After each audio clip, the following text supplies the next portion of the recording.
گاهی بچه ها و حتی بزرگا با یک کلمه لبخند میزنند.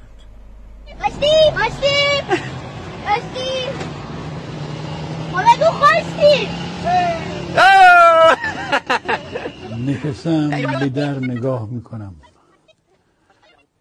دریچه آه میکشد. تو از کدام راه میرسی؟ خیال دیدنت چه دلپذیر بود. جوانیم در این امید پیر شد. نیامدی و بی. ای خدا. خوشتیم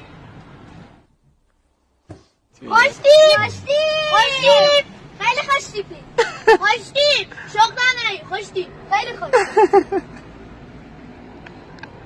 امین آشنام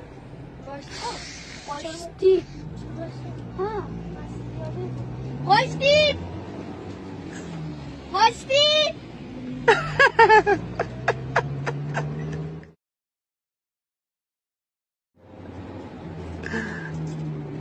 الو نه ای وای چقدر این همه پلیس